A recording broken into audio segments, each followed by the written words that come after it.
चल रहा था उसको कंटिन्यू करूंगा मैं। कुछ चीजें उसमें हैं जो नॉर्मली जो बताया उन्होंने कि जो चैलेंजेस आते हैं, कुछ आप नॉर्मली कुछ होती नहीं कि हम अपने आप को सुधारे कैसे। कई बार होता है हम अपने आप को समझ कभी नहीं पाते हैं। कोई समझता अपने आप को? कोई भी अगर समझता तो जो बहुत गुस्सा करता है वो शांत हो जाता ऑटोमेटिक। जो अग्रेसिव होता है, किसी को मारने उतार हो जाता है, ऑटोमेटिक शांत हो जाता। अपने आप को नहीं समझता है, क्योंकि अगर समझता तो अपने आप को सही कर सकता था। जो सर ने बताया कि अपने आप को सही करने का तरीका, जो मिरर के सामने वाला, नॉर्मली मैं अपने आप को लेके चलता हूँ। मैं बचपन से रहकर तो 12th तक मेरा नेचर ये था कि अगर कोई मेरे को कुछ बोल तो मार दे, एक्चुअल नेचर था मेरा ये वाला। और 12th उसके बाद जब मैंने बीएससी स्टार्ट करी और जब एमबीए मेरा कंप्लीट हुआ तो मेरा नेचर अलग था। क्योंकि जब मैं 12th था तो मैंने उसको समझा नहीं कभी भी, क्योंकि क्या होता था कि किसी को मार दिया, कुछ भी कर दिया, ठीक है वो घर वाले लड़ाई करने आ गए, उनसे भी झगड़ लिया, कोई दिक्कत नहीं है। घर वाले अपने को थोड़ा सा मार देंगे, शांत होकर बैठ गए, इससे ज्यादा कुछ भी नहीं होता। अगले दिन वापस चालू हो सकता है कि 4 दिन भूल गए कि चलो पापा ने आज मारा, 4 दिन भूल जाओ, अगले दिन 4 दिन बाद वापस स्टार्ट कर देंगे। यही होता है, इससे ज्यादा कुछ नहीं होता है। तो सबसे पहले जो हमारी कमजोरियां हैं उनको समझना है, और समझाने के लिए सबसे पहले उन्होंने बताया कि मिरर के सामने खड़ा होना है। मैं मिरर के सामने कभी खड़ा नहीं हुआ, और सबसे अच्छी चीज वही है। मैं अगर हम बात करें कि इंटरव्यू जो होता है, जो इंटरव्यू देने को बंदा जाता है तो क्या करता है, जैसे आप लोग सब यहीं आए थे एक बार, आज से हम जब इस क्लास के लिए इंटरव्यू देने के लिए आए थे, जब यहाँ पे सारे लोग भरे हुए थे तो सब एक दूसरे से पूछ रहे थे कि यार तू अंदर जाके वो बाहर आया क्यों, तेरे को क्या पूछा, वो आया कि तेरे को क्या पूछा। तो जब तुम गए तुमसे वही चीज पूछी क्या? ये तो ठीक है, मैं ये मानता हूँ कि यहाँ जो इंटरव्यू था इतना ज्यादा इंटरव्यू अच्छा नहीं था, पर इंटरव्यू जो होते हैं और आदमी जो बाहर आता है उससे ये चीज पूछा जाता है कि क्यों तेरे से पूछा था, क्या था। कभी भी इंटरव्यू के बाद में नॉर्मली ये चीज ध्यान रखना कि इंटरव्यू में आपसे सवाल पूछे जा रहे हैं उसका कोई मतलब नहीं है। आप सारे उत्तर गलत दे दोगे तो भी आपका कभी कभी होता है कि आपका फिर भी सिलेक्शन हो जाता है।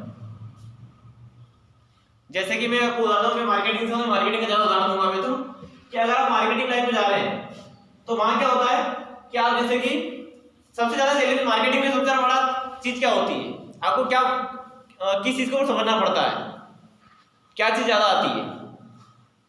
पवन, मार्केटिंग लाइन में सबसे ज्यादा आपके ऊपर क्या होता है, तो सबसे ज्यादा कहां आपको समस्या क्या आती है? लोगों का भरोसा नहीं, प्रेशर सबसे ज्यादा आता प्रेशर। और इंटरव्यू के टाइम जब बैठते हो ना तो वहां ये चीज चेक की जाती है कि आप प्रेशर को कैसे वहां हैंडल कर रहे हैं। मतलब क्या, इंटरव्यू का प्रेशर, वो जो सवाल आते हैं ना उनका प्रेशर। आपने अगर अच्छे तरीके से पर मना बोल दिया तो सर इसका जवाब मैं नहीं दे पाऊंगा, तो आदमी को जो आपने जवाब दिया है उसको भी समझ रहा है कि आपने जो बोला है वो कितने हद तक आपने उस चीज को मतलब कि रीड, कितने सेकंड में रीड किया, कितने समय में आपने जवाब दिया और किस प्रकार का जवाब दिया। नहीं आता हो कोई बड़ा चैलेंज नहीं है, कोई भी ज्ञानी नहीं है। अगर आप मुझे यहाँ 10 सवाल पूछो, हो सकता है मैं 10 जवाब नहीं दे पाऊँ, या हो सकता है कि 10 के जवाब दे भी दूं, या 5 के दे दूं 5 के नहीं दे पाऊँ, तो आप मुझे कैसे जज करोगे कि यार ये तो खराब आदमी है। जज करने का तरीका वो नहीं होता है। जज करने का हमेशा तरीका होता है कि आप जब जिस चीज के लिए गए हो, आपने जैसे कि आईपीएस आईएएस कई बार आपने यूट्यूब पे देखते होंगे आप, तो आप आईएएस आईपीएस के जो इंटरव्यू होते हैं कई बार वो लोग मना बोलते हैं सवाल के लिए, फिर भी उनका सिलेक्शन होता है क्या? नहीं हो रहा है क्या? इंटरव्यू में क्या ये चीज देखी जाती है आप कितना प्रेशर झेल रहे हैं। आप इंटरव्यू में बैठे हैं तो नर्वस तो नहीं है, नर्वसनेस होता है, कितने परसेंटेज आपके अंदर है वो चीज, ठीक है। दूसरा चीज, कितना अग्रेसिव जवाब दे रहे हैं आप। कई बार होता है ना कि सवाल पूछा नहीं तो से जवाब दे दिया, अगर आपने जल्दी से जवाब देने के चक्कर बहुत ज्यादा जल्दी भी कर दी जवाब देने में तो भी आपको नहीं लेंगे कि यार ये आदमी अपने लिए सही नहीं है। हो सकता है कंपनी का तो बड़ा डिसीजन जल्दी ले रहे हैं और हमारा पूरी कंपनी के 12 बजे रख देगा, तो लेगा आपको आदमी कोई क्या? तो पहले नॉर्मली अपने आप को समझने के लिए जो होता है ना कि हम कहीं जा रहे हैं तो मिरर के सामने खड़े होकर अपने आप को जज करो कि मैंने कपड़े पहने कैसे हैं।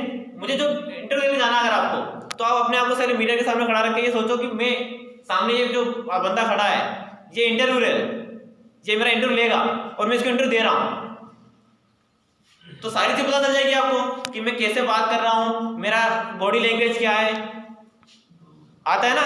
अगर मैं बात कर रहा हूँ तो मैं कि अपने आप को कैसे मतलब फील कर रहा हूँ सामने, तो जो चीज आपको सुधारने आप खुद में सुधार लोगे ना, किसी और से पूछने की जरूरत ही क्या है। उसको देखने से कॉन्फिडेंस बढ़ता है, कॉन्फिडेंस बढ़ता है सबसे ज्यादा। कई बार आपने अगर अच्छी बुक भी रीड करी होगी, वहां लिखा रहता है कि सबसे जो जैसे उन्होंने बताया कि सबसे बड़ा दुश्मन और सबसे बड़ा दोस्त दोनों आप ही हैं। ठीक है, जो लोग उसको जीत लेते हैं उसके ऊपर, वो अपने आप को आगे बढ़ा लेते हैं, और जो नहीं यार नहीं कर पाऊंगा यार, हर चीज में नहीं कर पाऊंगा यार, नहीं कर पाऊंगा। अगर ये टाटा और अंबानी सोच ले तो होता क्या है, जब एयरटेल चल रही थी, आइडिया था मार्केट के अंदर, सारी कई कंपनियां एक दूसरे लाइन में लगी पड़ी थी, और जियो आया, तो जियो ने सोचा था कि मैं सबको इकट्ठा कर दूंगा। आइडिया और एयरटेल ने भी सोचा था साला इतने जल्दी इकट्ठा कर पाएगा ये, और उसने भी नहीं सोचा था मैं इनको सबको इकट्ठा कर दूंगा। पर उसका क्या था कि उसने जो सोचा, आज के लिए नहीं सोचा उसने, आज उसने सोचा क्या था, लॉन्ग टर्म था उसका, कि मैं यहाँ इनको फ्री दूंगा, 3 महीने के लिए फ्री दूंगा पहले, फिर उसको बढ़ा के 6 महीने करूंगा, उसको साल भर कर दूंगा, और जब साल भर तक लोग सबको आदत पड़ जाएगी कि नेट के बिना जिंदगी नहीं रह सकते हम तो, हाँ, फिर पैसे लूंगा इनसे, और फिर पैसे देंगे मेरे को ये, और दे रहे हैं। आज साला नॉर्मली बात करें कि आदमी खाने के बगैर एक दिन रह लेगा, पर नेट के बगैर नहीं रह सकता, रह जाता है क्या? आप तो ठीक है, आपके घर के बच्चे भी नहीं रहते हैं, जो बच्चे ना घर में हमारे, वो भी नहीं रहते हैं, ऑनलाइन पढ़े नहीं बोले पढ़े, वो कार्टून देखेंगे, उसको बताएंगे क्या ऑनलाइन पढ़ाई के लिए चाहिए, डालना पड़ेगा। एक स्कोप इसमें आने वाला है कि मोबाइल छुड़ाने के लिए भी आगे आगे अगर आप चाहें ना, नॉर्मली चीज बिल्कुल अच्छी बात है, आगे ये चीज भी होने वाली है कि अगर आपने कोई डॉक्टरी जो डॉक्टरी कर रहे हैं एमबीबीएस, इसके अंदर एक कोर्स और ऐड होने वाला है कि साले मोबाइल छुड़ाने वाला भी एक कोर्स हो जाएगा, कि साले इसके लिए क्या करना है, इसके लिए भी कुछ ना कुछ बनने वाला है। तो डॉक्टर अभी नॉर्मली कुछ पढ़ाई तो करने का बात केवल अपने आप से ही हो रही है। तो सबसे पहले जब भी आप कहीं जाएं तो अपने आप को समझ के जाएं, अपने जो भी गोल सेट करें, तो गोल सेट करने के लिए भी क्या होता है, हम कई बार ऐसे गोल सेट कर पाते हैं जो हमसे होते ही नहीं है। नॉर्मली सपोज करिए कि कोई किसान नहीं है, यहाँ कोई बैठे हो किसान अगर नहीं है, और वो सोच ले कि मैं साला सोयाबीन की खेती करूंगा इस साल, ठीक है, और मैं 10 कुंटल बीघे का पका बताऊंगा। लोग तो सारा 2-2 दिन की बात करते हैं, मैं 10 कुंटल बताऊंगा, मैंने पढ़ाई करी है ना। कौन कौन कर सकता है? कर सकता है कोई? क्या नहीं कर सकता। जैसे कि कंपनी वाले कई बार आते हैं, हम लोग जैसे जाते थे, हमारे साथ जो लड़के काम करने जाते थे, वो बोलते हैं कि यार टॉनिक के तुम्हारे फूल की संख्या बढ़ा देगा। तो ऐसा कोई टॉनिक है जो फूल की संख्या बढ़ा देता है? नहीं बढ़ता, मुझे बता दो कोई हो तो, अगर ऐसा